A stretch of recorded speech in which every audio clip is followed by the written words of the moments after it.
Hola, buenas, soy Agustín Romero. Buenas, soy Román Sánchez. Hola, soy Julián Wiesenberg. Hola, yo soy Franco Mieta. Hola, mi nombre es Pedro Kosaksissin. Mi nombre es Iran Regatki. En el contexto de los sistemas operativos vamos a hablar sobre uno de los elementos fundamentales. Estos son los dispositivos de entrada y de salida. Estos son los principales mediadores entre el usuario y la máquina. Bueno, los dispositivos de entrada y salida tienen distintas características que lo distinguen uno del otro. Una respuesta general es difícil armarlo, por eso existen estas tres tipos de categorías. La primera categoría son legibles para usuario, que son los que mayormente usamos el día a día, los que conocemos más que nada como periféricos. Estos se destacan en la comunicación entre el usuario y la máquina. Esto puede ser de entrada, por ejemplo, un teclado, puede ser un mouse, y después de salida puede ser, por ejemplo, un parlante o una pantalla. Después están los dispositivos legibles para máquinas, que estos son de comunicación entre la máquina y la máquina. Entonces, puede ser, por ejemplo, sensores como de entrada, y de salida pueden ser, por ejemplo, impresoras. Y como tercera categoría tenemos la de comunicación. Esta se divide dentro de esta categoría, se divide en tres. La primera es de comunicación de datos, que eso se puede dar, por ejemplo, en un router o en un modem. Después tenemos comunicación a un almacenamiento externo, que se puede encontrar como un USB. Y después la tercera subcategoría sería la de comunicación remota, que podríamos encontrar, por ejemplo, transceptores de radio. Bueno, una vez explicadas las categorías, ahora tenemos las diferencias de estas categorías. Primero, la primera diferencia sería la velocidad de cada una. Esta puede ser rápidas o lentas. Las rápidas pueden ser como un SSD y son buenas para un implemento en una aplicación o en un uso que se necesita un acceso rápido. Después están las de baja velocidad, que son buenas, por ejemplo, en impresoras. Bueno, la segunda diferencia podría ser la aplicación y el uso del software de este. Por ejemplo, podemos tener un tipo de uso para que se comunique con el usuario, por ejemplo, teclados, ratones, y después tenemos otro para que se comunique remotamente o entre sistemas. Después la tercera diferencia sería la complejidad del software. No es lo mismo un dispositivo, por ejemplo, una impresora que tiene una complejidad básica, que nada más tiene que realizar tareas simples y sencillas, que un dispositivo de alta complejidad, como puede ser un disco duro que tiene que usar algunos algoritmos y es mucho más complejo.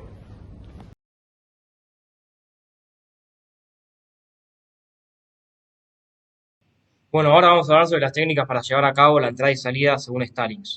En primer lugar tenemos la entrada y salida programada. En esta técnica lo que va a hacer el procesador es que va a emitir un comando de entrada y salida al módulo que corresponda y va a esperar a que se complete la operación. Durante este tiempo que va a esperar, el procesador se va a poder ocupar de otras tareas. Un ejemplo de esto puede ser la impresión con la entrada y salida programada. En segundo lugar tenemos la entrada y salida dirigida por interrupciones. En esta técnica lo que va a hacer el procesador es que va a emitir un comando de entrada y salida y se va a continuar ejecutando procesos hasta que ésta se interrumpa por la finalización de esa operación de entrada y salida. Si esa operación no se completó, se va a suspender el proceso actual y se va a llevar a cabo otro trabajo. Un ejemplo de esto puede ser la transferencia de datos por interrupciones. Y por último, en tercer lugar, tenemos el acceso directo a la memoria DMA. En esta técnica, un controlador DMA o acceso directo a la memoria se va a encargar de las transferencias de datos entre la memoria y el módulo de entrada y salida, liberando así el procesador para que pueda realizar otras tareas. Un ejemplo de esto puede ser la transferencia de archivos con DMA. Transferencia de archivos con DMA.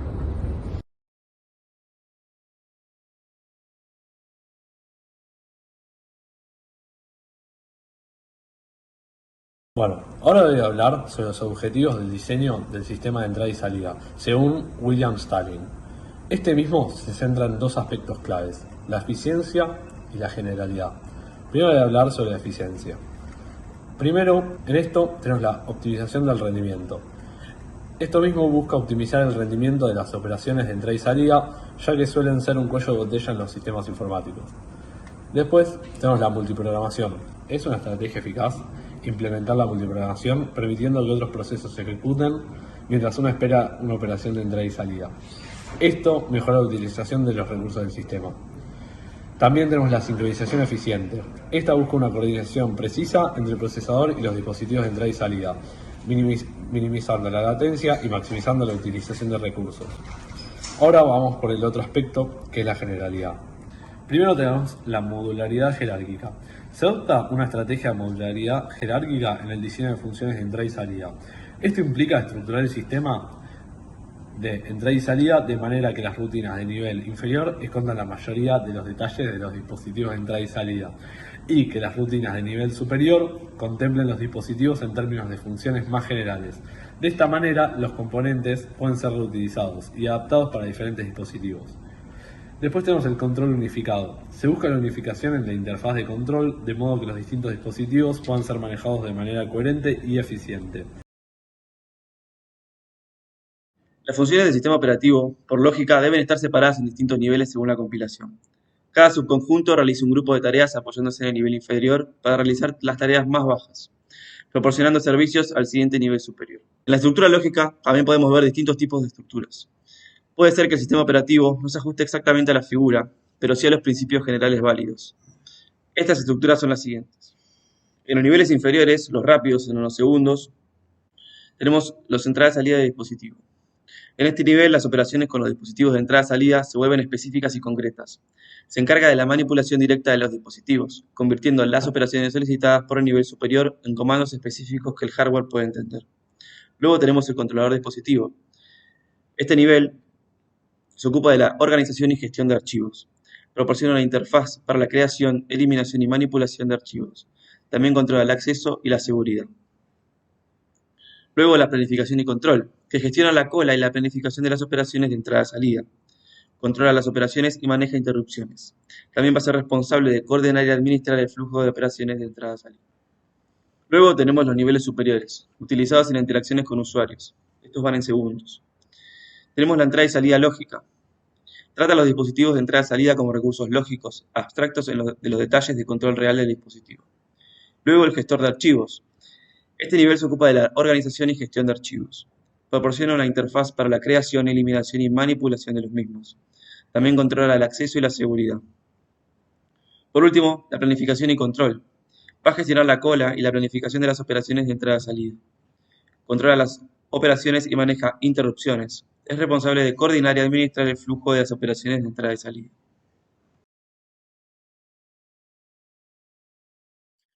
Bueno, ahora vamos a hablar de lo que vendrían siendo las técnicas de utilización de buffers.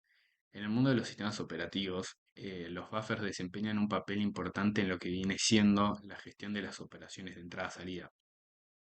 A continuación vamos a ver tres tipos de esquemas principales que existen. Está el buffer único, el buffer doble y el buffer circular. En el esquema del buffer único, el sistema asigna un solo buffer en la memoria principal para las operaciones de entrada-salida. Esto quiere decir que un proceso debe esperar que la operación de entrada y salida se complete antes de acceder a los datos. Después, en el esquema del buffer doble, se asignan dos buffers en la memoria principal. Mientras un proceso utiliza uno, el sistema trabaja en el otro. Este intercambio hace que el dispositivo de entrada-salida funcione a una mejor velocidad, logrando una optimización del rendimiento. Después, el tercero, el buffer circular, es un poco más complejo que los anteriores debido a que utiliza múltiples buffers para gestionar flujos de datos de manera rápida. En este caso, cada buffer es una unidad en el esquema, generando ráfagas de entrada-salida. Como conclusión, nos logramos dar cuenta que la utilidad del uso de buffers provoca una amortiguación en lo que viene siendo los picos de la demanda de entrada-salida, mejorando la eficiencia del sistema operativo y además el rendimiento de los procesos en entornos que vendrían siendo de multiprogramación. Bueno, después de haber hablado de las técnicas de utilización de buffers, vamos a pasar a hablar de los parámetros del rendimiento del disco. Son 4 en total: el tiempo de búsqueda, el retardo rotacional, el tiempo de acceso y el tiempo de transferencia. El tiempo de búsqueda básicamente es el tiempo que tarda el cabezal de lectura-escritura en posicionarse en la pista que se desea. La velocidad de búsqueda depende de la distancia física que el cabezal debe recorrer, afectando a discos con cabezal móvil.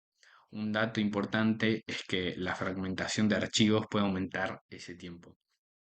Después está el siguiente parámetro, que es el retardo rotacional, que es el que indica el tiempo que tarda el sector del disco en llegar debajo de la cabeza de lectura-escritura, debido a la velocidad de rotación del propio disco.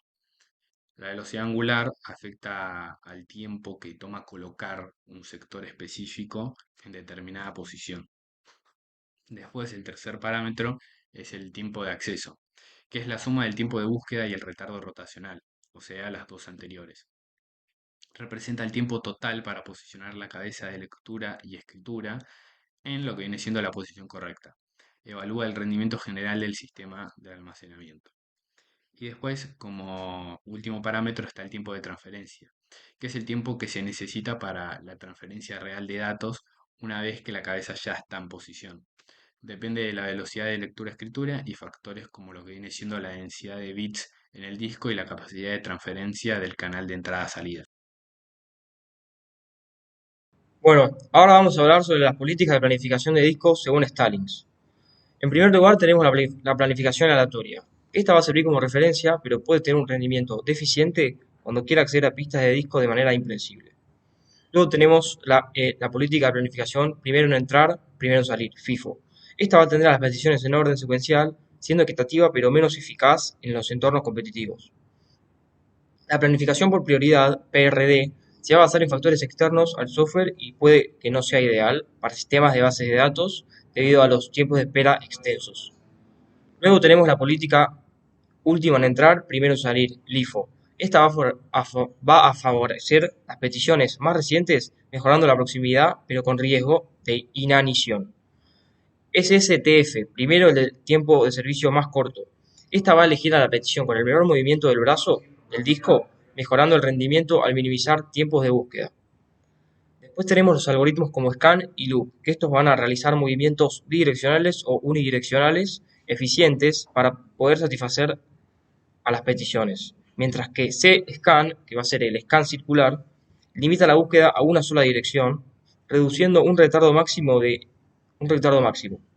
Y después tenemos scan de n pasos.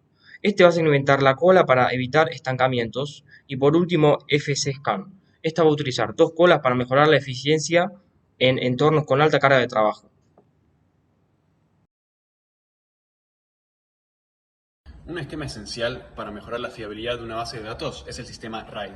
El sistema RAID, o Redundant Array of Independent Disks, consiste en el esquema estándar para el diseño de bases de datos en múltiples discos, entre los cuales se distribuyen o replican los datos.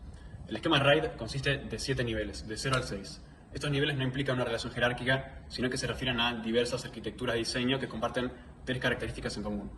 RAID pertenece a un conjunto de unidades físicas de disco, unidades que el sistema operativo trata en conjunto, es decir, como un único dispositivo lógico. Después, los datos están distribuidos a lo largo de unidades físicas en un vector, es decir, una colección organizada de elementos que son discos en este caso.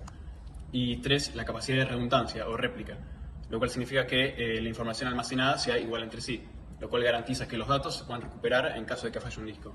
Primero empezamos con el RAID de nivel 0. RAID 0 utiliza la técnica de striping. En este nivel no solo se distribuyen los datos a lo largo de un vector de discos, sino que los datos están distribuidos en bandas o bloques, que en inglés son blocks. Estas bandas se asignan de forma rotatoria a discos físicos consecutivos en el vector RAID. A este conjunto de bandas lógicamente consecutivas se le llama stripe. Su ventaja principal permite que se pueda manejar en paralelo hasta el número de bandas de esa petición. Después tenemos el RAID de nivel 1. En RAID 1, también llamado mirroring o espejado, se consigue la redundancia mediante la simple estrategia de duplicar todos los datos. En este caso, cada banda lógica se asigna a 2 discos físicos separados, de manera que cada disco en el vector tenga un disco duplicado que contenga los mismos datos. El RAID de nivel 2 utiliza acceso paralelo con discos sincronizados. Emplea pequeñas bandas de datos, a menudo de 1 byte cada una, y un código de corrección de error, que es el código de Hamming. Su implementación es costosa y no se utiliza comúnmente debido a la alta fiabilidad actual de las unidades de disco. El RAID de nivel 3 implementa un esquema de almacenamiento que distribuye los datos en pequeñas bandas a nivel de byte, entre varios discos, con un disco adicional designado como disco de paridad. La paridad se calcula mediante operaciones de XOR o exclusivo en los bits correspondientes en los discos de datos, proporcionando redundancia. El RAID de nivel 4 utiliza acceso independiente, donde cada disco opera para atender peticiones de entrada-salida en paralelo. Emplea bandas relativamente grandes y calcula paridad de bit a bit, almacenando en un disco dedicado todos los datos. El RAID de nivel 5 se organiza de manera similar al 4, pero difiere en la distribución de bandas de paridad. En RAID 5, las bandas de paridad se distribuyen a través de todos los discos, utilizando un esquema rotatorio. Y por último, el RAID de nivel 6 realiza dos cálculos de paridad distintos, almacenando los resultados en bloques separados de discos. Requiere n+2 discos para un vector, porque utiliza algoritmos de comprobación de datos, donde un dato es el cálculo exclusivo utilizando el RAID 4 y 5, y otro es un algoritmo independiente. Sufre una penalización sustancial en esa escritura, ya que cada escritura afecta a dos bloques de paridad distintos.